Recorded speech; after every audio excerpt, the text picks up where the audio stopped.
Good morning, everyone. Last class I had taken on shock, different types of shock in general.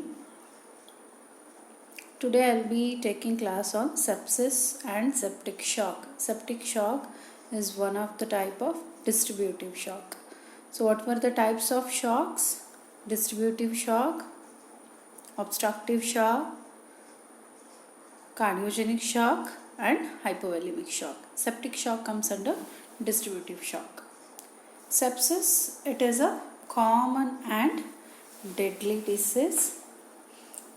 2 million years ago, Hippocrates wrote that the sepsis was characterized by rotting flesh and festering wounds.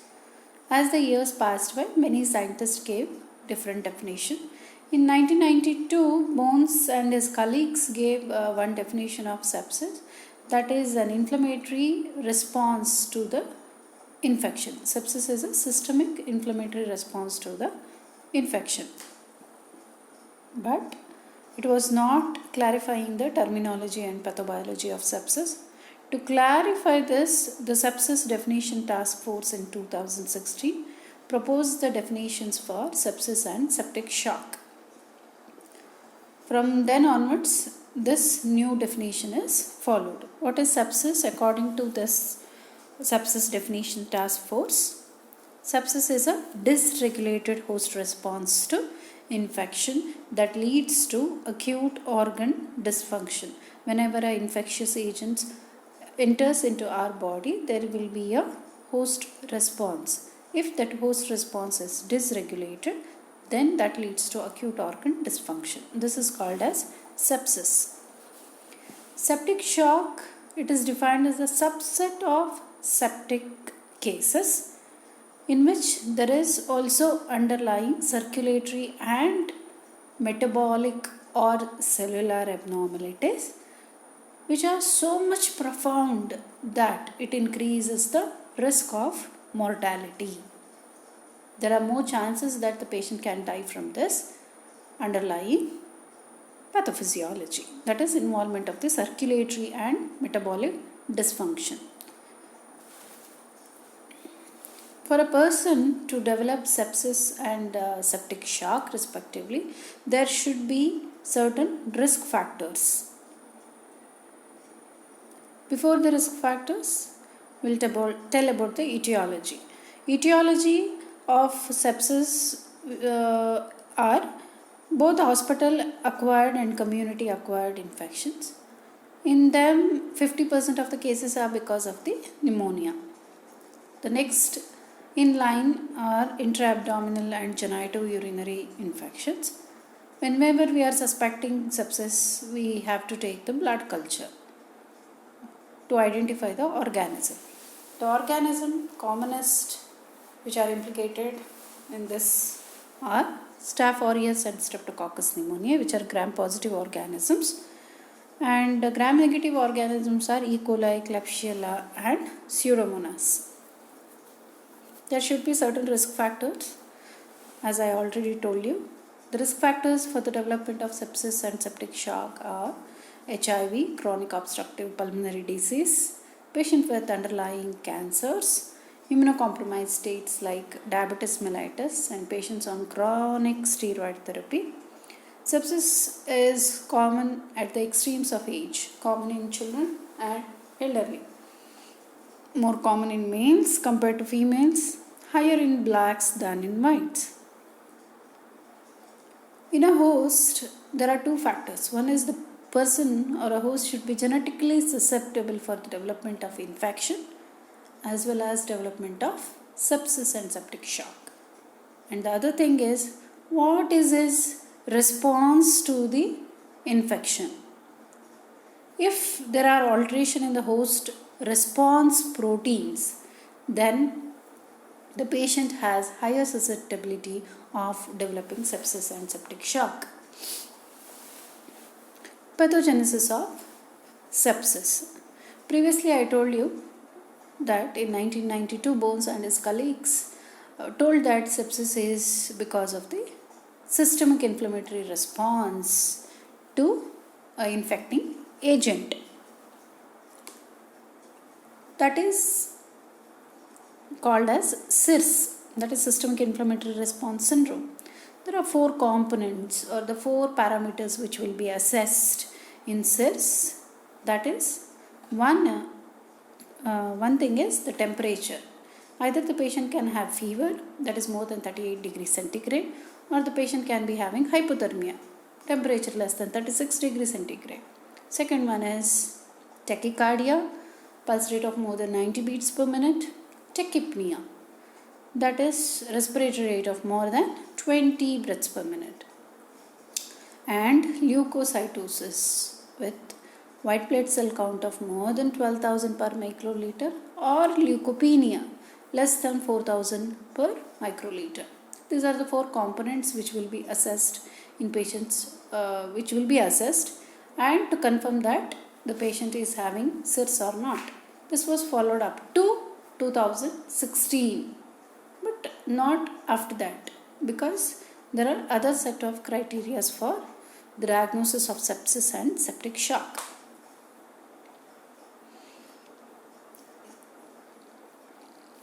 The pathogenesis of sepsis has a complex process. Whenever infection is there in the body, it triggers a complex, variable, and a prolonged host response. And it also depends on the pathogen itself. What is the load of the pathogen that is entering into the body, as well as the virulence of the pathogens.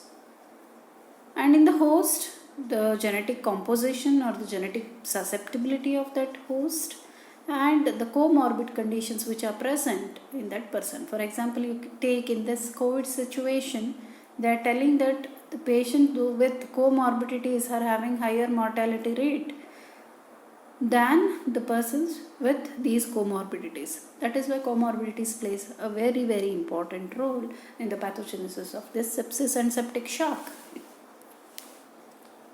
There are 2 sets of reactions which occur in a patient with sepsis. One is the pro-inflammatory reactions and the other one is the anti-inflammatory reactions. These pro-inflammatory reactions which occur immediately, as soon as the infectious agent or the pathogen enters into our body, pro-inflammatory reactions will occur. This helps to eliminate the pathogen from our body. And these pro-inflammatory reactions are responsible for the organ dysfunction. Then there is a set of anti-inflammatory reactions.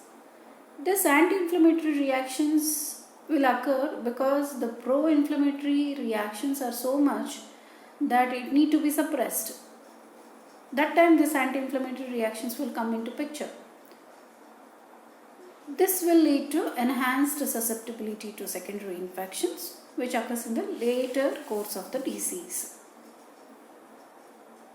These are the 2 sets of reactions which occur in the sepsis. First one is the pro-inflammatory reactions and the second one is the anti-inflammatory reactions. What are the clinical manifestations of sepsis and septic shock? Whenever the patient is going in for sepsis, the 2 main organ systems involved are the respiratory, commonest organ systems, respiratory and cardiovascular system.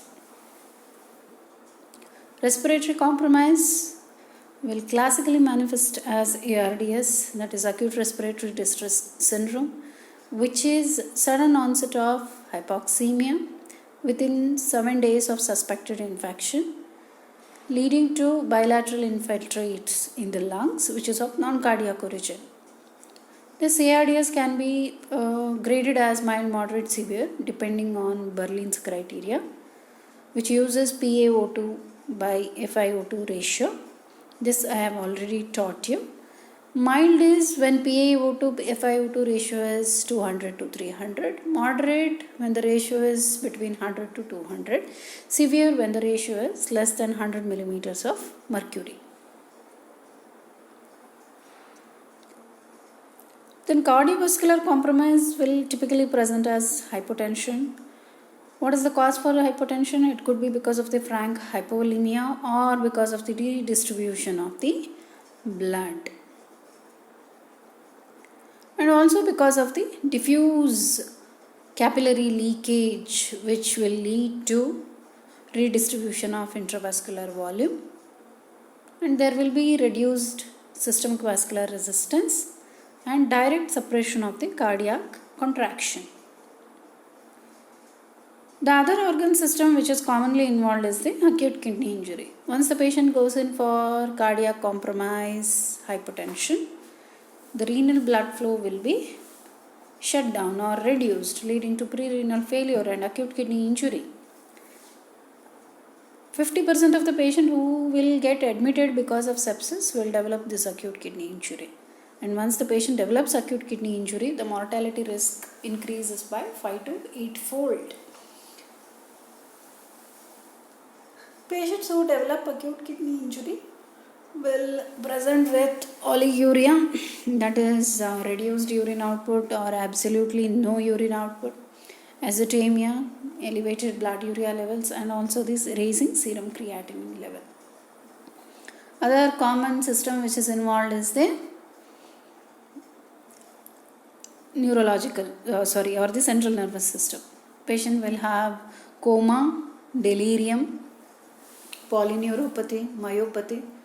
If the patient is restless, confused or delirious, they need to be assessed using CAM-ICU, that is confusion assessment method. In ICU patient scale is there, or ICD-SC, that is intensive care delusion, screening checklist. Okay, so there will be one checklist, so you need to assess using that their confusion and delirium. If you perform some CT radiological imaging investigations like CT or MRI, it will not show any focal pathologies. EEG will show non-focal encephalopathy.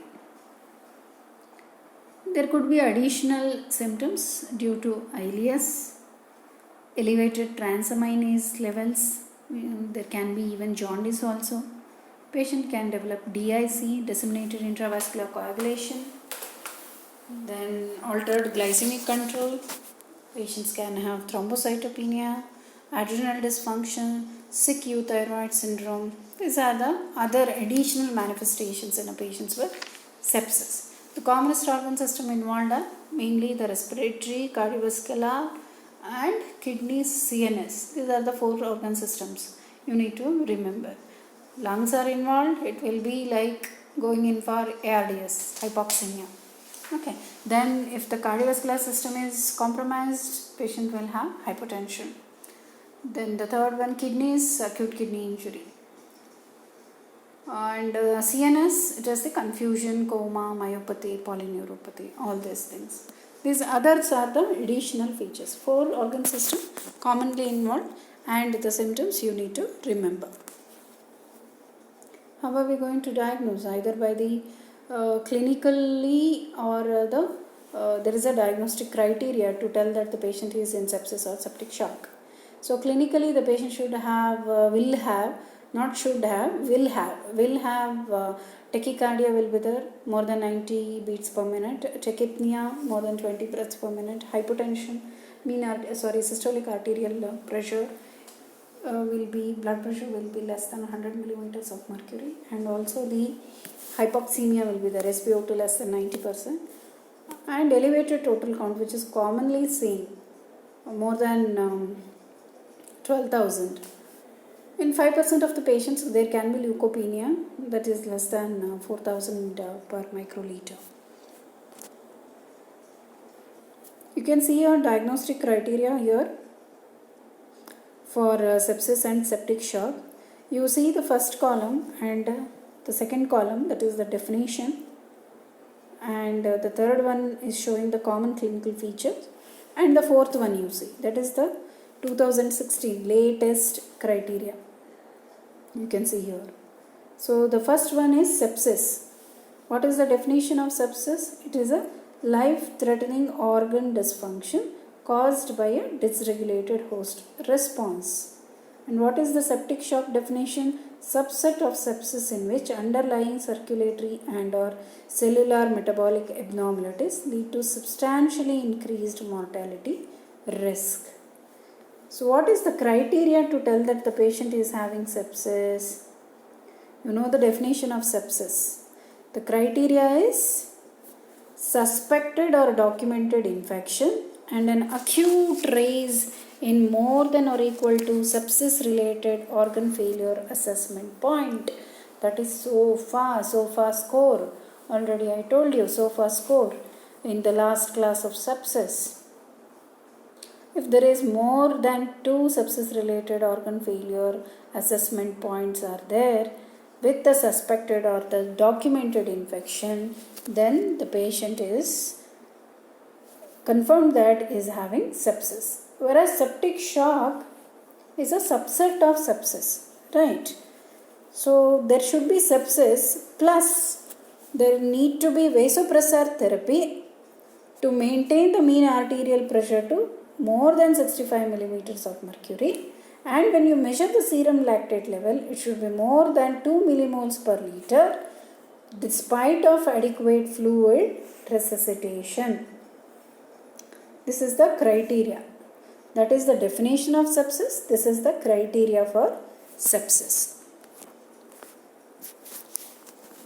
Once you are confirmed that the patient is having sepsis, you need to treat the patient with sepsis and septic shock. What are the key principles of treating the patients with sepsis or septic shock? You need to make a probable diagnosis. That means you need to confirm that you are treating a patient with sepsis or the septic shock. Then obtain the samples for blood culture. Or to find out the source of infection, you can see whether you need to go for the urine culture sensitivity, like that. Start with the empirical antibiotic therapy, and also you need to go for the source control therapy. See, antibiotic therapy is very, very important, which I will tell you a little later. Next slide. This antibiotic will delay the if you delay in giving the antibiotic, it can be deadly. For every 1 hour delay in giving antibiotic in a patient with sepsis, the death rate of septic shock or sepsis patient will increase by 3 to 7%. That you need to remember. So each hour is very, very important. You can never delay a antibiotic therapy. Just you don't know like what exact antibiotic to be given, then you can start with the empirical treatment. Just give 1 dose of antibiotic as soon as you encounter the patient. That will save lot of patients. There are actually 2 bundles of care. So one is the initial management and the other one is the later management. The initial management means it should be completed within 3 hours. Like early administration of broad spectrum antibiotics and collect the blood samples for culture, and then you have to measure the serum lactate levels. Then later management should include again IV fluid therapy should be given, and treatment with vasopressor if there is a persistent shock, and also again you need to measure the serum lactate levels. This second bundle of therapy should be completed in 6 hours. So both are important. First step is start antibiotic. That is the first step. Obtain the culture sensitivity, measure the serum lactate. Second step is adequate hydration. Okay, if the patient is at persistent hypotension, start with vasopressor. Then again reassess the serum lactate level.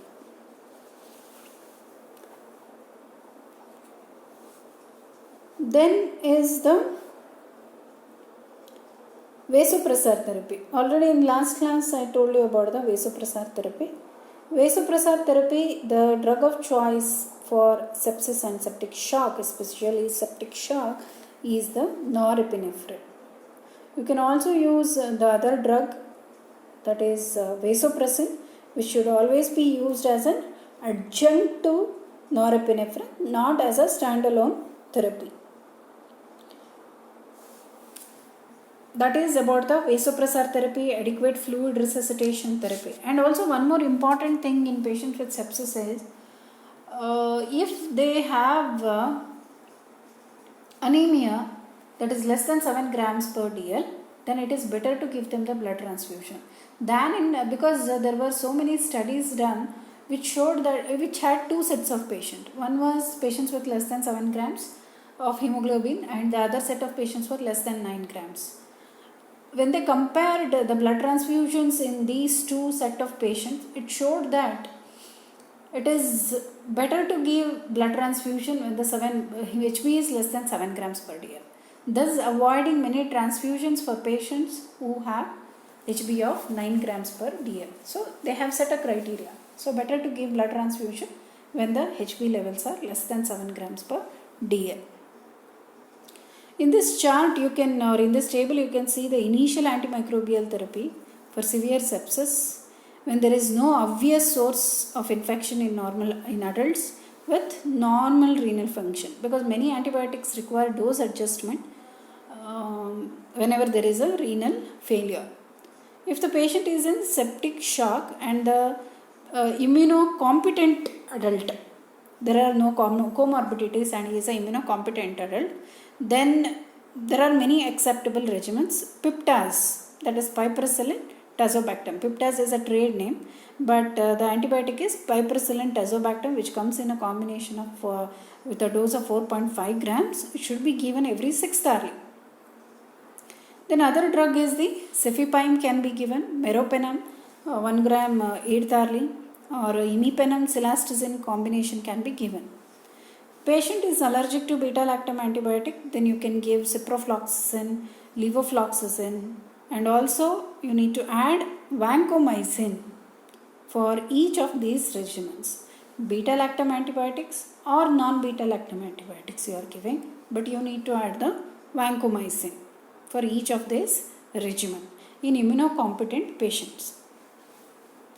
Whereas if the patient is having neutropenia, that is neutrophils less than 500 per microliter, then you need to give cefepime 2 grams every 8th hourly, or meropenem 1 gram every 8th hourly, or imipenem cilastatin combination, or again piperacillin tazobactam, but it should be given 4th hourly.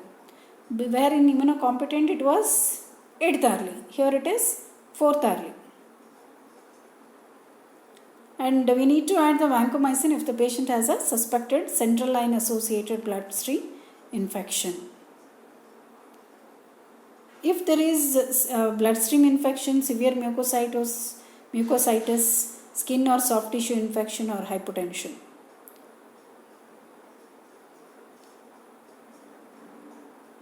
And we can add tobramycin plus vancomycin plus caspofungin if the patient has severe sepsis and septic shock, because fungal infections are more common in immunocompromised patients, so you need to add the antifungals as well.